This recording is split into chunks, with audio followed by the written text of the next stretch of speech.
Halo guys, kembali lagi bersama Mimin. Pada video kali ini Mimin akan menceritakan film yang akan menjadi kenyataan di masa yang akan datang, yaitu film Siksa Neraka yang cocok untuk para koruptor judi online open BO yang gak tobat. Semoga akibat film ini kalian bisa tobat atau tobrut dan melaksanakan tugas-tugas yang wajib kita lakukan, yaitu sholat 5 waktu.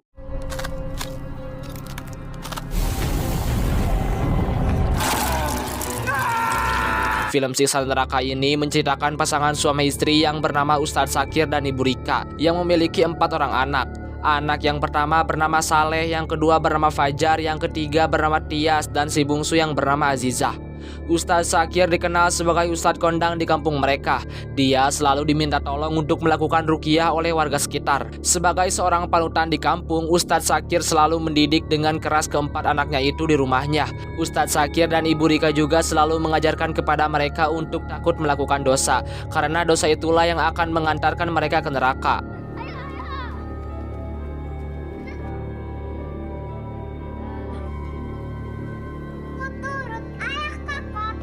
Seiring berjalannya waktu, anak-anak Ustadz Zakir saat ini sudah menginjak remaja. Si anak sulung yang bernama Saleh saat ini tengah kuliah di kota. Dia yang paling membanggakan dan menjadi panutan bagi adik-adiknya. Menurut pengakuannya, di samping kuliah dia juga sebagai asisten dosen di kampus. Saat pulang ke rumah, Saleh sering membawa oleh-oleh buat kedua orang tuanya dan adik-adiknya. Abang sekarang asisten dosen buat bapak. Ini buat dia setahun depan. Tada!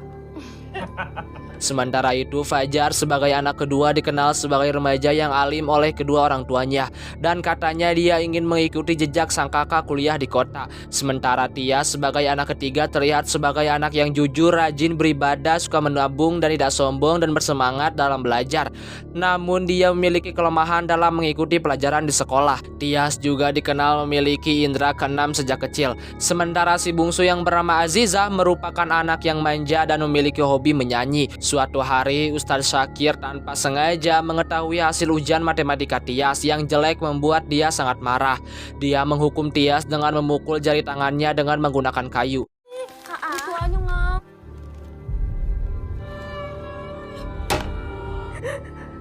Tias menangis menahan sakit atas hukuman ayahnya. Pada malam itu, Ustadz Zakir menerima kabar melalui telepon bahwa ada teman kelas Azizah meninggal dunia karena bunuh diri. Ustadz Zakir beserta istrinya pergi melayat. Sementara anak-anaknya memilih tetap tinggal di rumah. Ustadz Zakir mengingatkan Saleh untuk menjaga adik-adiknya. Hati-hati ya. Misalnya nanti hujan, tutup semua jendela dan pintu. Jagain adik-adik ya. Azizah menceritakan kepada kakak sulungnya bahwa sebenarnya malam itu dia masuk final lomba menyanyi di desa seberang. Namun dia tidak diizinkan oleh ayahnya. Mengetahui adiknya Azizah akan tampil di final lomba menyanyi, Saleh mengajak semua saudara-saudaranya untuk pergi ke desa seberang mengantarkan Azizah. Tias mengingatkan Azizah karena lusa akan ujian, karena jika nilainya jelek akan dihukum oleh ayahnya. Namun Azizah bersikeras bahwa dia ingin ikut lomba menyanyi malam itu, dan dia merengek kepada Tias agar ikut mengantarkannya. Tias dengan terpaksa menuruti permintaan adiknya. Namun dia khawatir waktu belum azan Isya dan dia belum menunaikan sholat. Tetapi Saleh mengatakan Tias bisa sholat di masjid kalau sudah sampai di desa seberang. Akhirnya keempat saudara kandung itu pergi meninggalkan rumah tanpa izin dari orang tuanya. Untuk mempersingkat waktu perjalanan agar sampai di desa seberang tepat waktu, Saleh mengatakan satu-satunya rute tercepat adalah dengan menyeberang sungai. Di dalam perjalanan mereka berpapasan dengan kakek tua yang bernama Pak Harjo yang matanya mengalami katarak. Pak Harjo yang mengenali bahwa keempat anak itu adalah putra Ustadz Zakir. Dia memperingatkan mereka untuk tidak menyeberang sungai pada malam itu karena sangat berbahaya. Namun mereka tidak mendengarkan seruan kakek itu. Kalian mau kemana? Pergi. Kita buru-buru, Bang. Jangan pergi. Di tengah guyuran hujan yang deras, Saleh dan adik-adiknya bersikeras melanjutkan perjalanan. Mereka mulai menyeberang sungai yang airnya meluap karena kondisi hujan yang begitu lebat. Namun naasnya keempat kakak beradik itu terjatuh dan terseret arus sungai yang deras, dan mereka menghilang.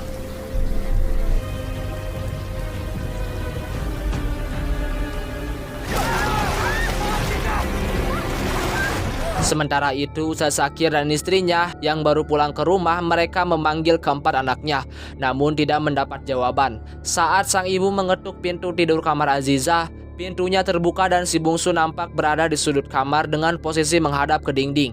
Ibunya memanggil dan mendekati Azizah, namun tiba-tiba Astagfirullah. Azizah berubah menjadi hantu menyeramkan. Ternyata itu hanyalah ilusi sang ibu. Saat Ustadz Zakir dan istrinya sholat, Ibu Rika mendengar suara sayup-sayup rintihan anaknya yang terus meminta tolong dan ampun. Pak Harjo dan warga kampung mendatangi rumah Ustadz Zakir. Pak Harjo mengingatkan Ustadz Zakir untuk selalu berdoa kepada Allah Subhanahu wa Ta'ala. Istighfar. Saya papasan dengan mereka di jalur roh. Berdoa pada Allah. Mereka memberi kabar bahwa sempat bertemu dengan keempat anaknya Ustadz Zakir yang akan menyeberangi sungai. Ada warga yang melihat keempat anaknya Ustadz Zakir menyeberangi sungai dan terbawa arus derasnya air sungai. Sementara itu ada warga lainnya yang menemukan tas Saleh di tepi sungai. Ustadz Zakir dan istrinya sangat bersedih menerima kabar bahwa keempat anaknya terbawa arus sungai. Keesokan harinya tim SAR dan warga kampung melakukan pencarian keempat anak Ustadz Zakir dengan menyusuri sungai.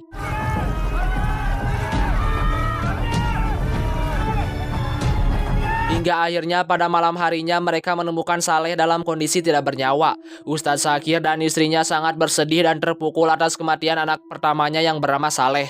Sementara itu Saleh yang terbangun di alam lain, yang mirip dengan neraka yang selalu dikisahkan ayahnya, dia melihat banyak sekali orang disiksa di sana. Saleh juga disiksa dengan sangat keji.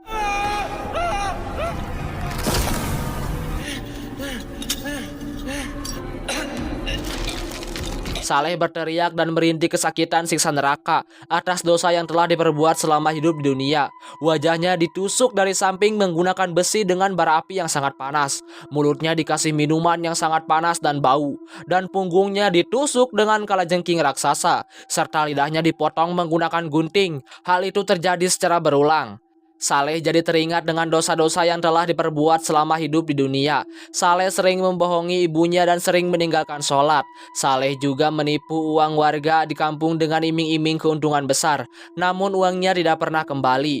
Uang itu Saleh gunakan untuk berjudi dan main togel. Pak Harjo menjadi salah satu korban Saleh. Uang yang rencana dia gunakan untuk operasi mata kataraknya habis untuk berinvestasi kepada Saleh, namun tidak pernah kembali hingga saat ini. Sementara itu warga kembali menemukan putra kedua Ustadz Zakir yang bernama Fajar, yang juga ditemukan dalam kondisi tidak bernyawa.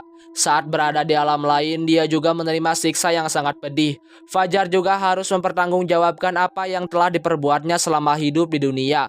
Fajar merintih kesakitan tiada tara atas siksa api neraka. Wajahnya dicolok menggunakan besi dan punggungnya dipanggang oleh alat pemanas dengan api yang membara. Selama hidup di dunia, banyak perbuatan Fajar yang disembunyikan dari kedua orang tuanya. Ternyata selama ini Fajar suka menonton film porno, suka main perempuan, dan suka berzina.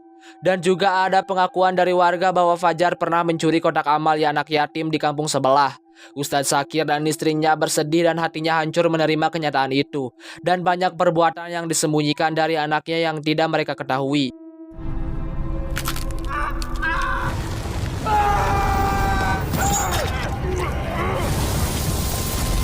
Sementara itu, warga menemukan Tias, anak ketiga Ustadz Zakir, dalam kondisi kritis. Tias segera dibawa ke rumah sakit. Ustadz Zakir yang membuka dan membaca buku Tias, di dalamnya terselip tulisan yang menyentuh hatinya. Di balik nilai Tias yang jelek, namun dia menyimpan semangat untuk belajar lebih giat.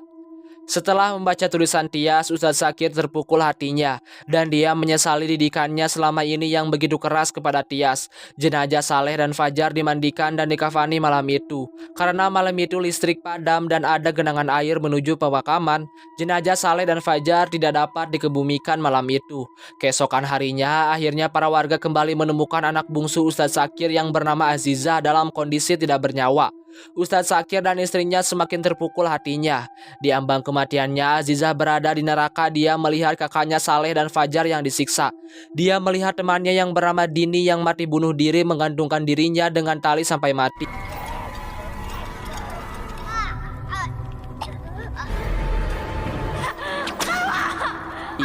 hal itu dilakukan secara berulang. Aziza juga merasakan sisa yang amat pedih di neraka. Tangan Aziza dipenggal dan lidahnya dipotong. Dia menerima ganjaran atas dosa yang telah diperbuatnya selama di dunia. Karena selama di dunia Aziza ternyata telah memfitnah Dini yang telah mencuri gelang di sekolah, yang membuat Dini dikeluarkan sekolah dan akhirnya dia bunuh diri. Padahal sebenarnya Azizah lah yang telah mencuri gelang itu. Kematian ketiga anaknya dalam kondisi mengenaskan dan tragis membuat luka yang sangat dalam buat Ustadz Zakir dan istrinya. Dia menyesali belum membekali anak-anaknya dengan bekal yang cukup selama hidup di dunia. Tias dalam kondisi mati suri berada di alam lain. Dia melihat kakak dan adiknya disiksa dengan sangat keji di neraka. Tias sangat bersedih melihat siksaan yang diterima oleh saudara-saudaranya itu. Selama di dunia Tias dikenal anak yang rajin, baik, suka menabung, melakukan sholat, jujur, gemar bersedekah, dan sering memberi makanan kepada kucing. Kebaikan selama di dunia membuat dia tidak berhak masuk neraka dan dia bersedih harus berpisah dengan saudara-saudaranya itu.